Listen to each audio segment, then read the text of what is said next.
अब यूक्रेन में राजधानी कीव पर रूस अपना कब्जा आगे बढ़ाता जा रहा है। खबर यह है कि कीव के कई इलाकों पर रूस की सेना ने कब्जा कर लिया है। कीव के एयरपोर्ट वाले इलाके पर रूस की सेना का कब्जा हो चुका है और पश्चिमी देशों की ओर जाने वाली उड़ानों को अब रोक दिया गया है। तो रूस की सेना ने यूरोप से कीव का संपर्क काटा। जो उड़ानें एयरपोर्ट से पश्चिमी देशों की ओर जाने वाली थी उनको रोक दिया है। एयरपोर्ट पर कीव के सेना का कब्जा हो गया है। रूस की सेना ने कब्जा किया कीव एयरपोर्ट पर और कीव के एक बड़े हिस्से पर रूसी सेना का कब्जा।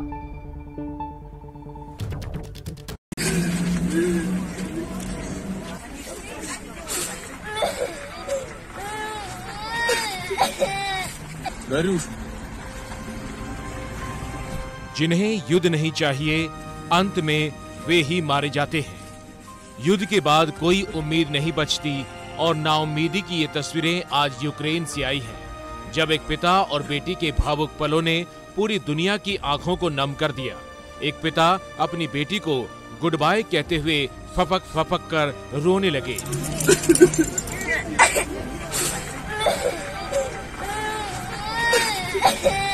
पिता को इस बात का एहसास है कि शायद ये उसकी बेटी और उसकी आखिरी मुलाकात हो सकती है, इसलिए पिता और बेटी एक दूसरे से लिपटकर रोने लगे। पिता ने रोते हुए बेटी को चूमा और समझाने की कोशिश की, लेकिन एक बार फिर आंसुओं का सैलाब बहने लगा। इस बीच मां ने बाप बेटी को ढांढस बंधाने की कोशिश की और आखिर में मां बेटी को सुरक्षित जगहों की तरफ रवाना कर दिया गया। रूस से ऐसी एक नहीं हजारों तस्वीरें सामने आ रही हैं।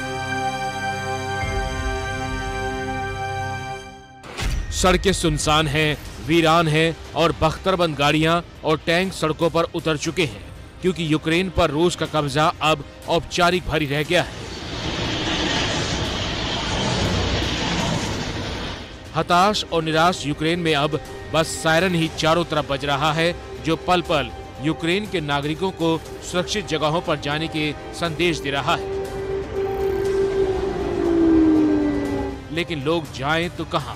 सड़कों पर रूस के टैंक यमराज बनकर घूम रहे हैं। तो आसमान से भी आग के गोलों की बरसात जारी है, जो ऊंची ऊंची इमारतों को दहरा रहे हैं और बैकग्राउंड में सायरन का शोर नाउम्मीदी के साथ बज रहा है।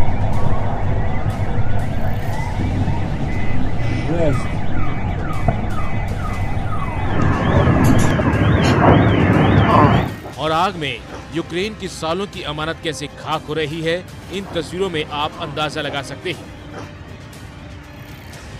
यूक्रेन के आगे अभी संकट कितना गहरा है, उसका अंदाजा आप इन तस्वीरों से लगाइए। सड़कों पर एक के बाद एक टैंक और बख्तरबंद गाड़ियां कीव की तरफ इसी तरह कूच कर रही है।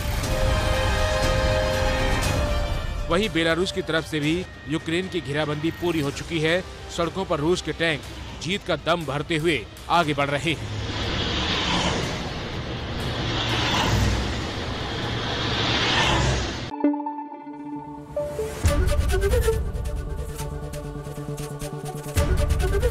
एबीपी न्यूज आपको रखे आगे।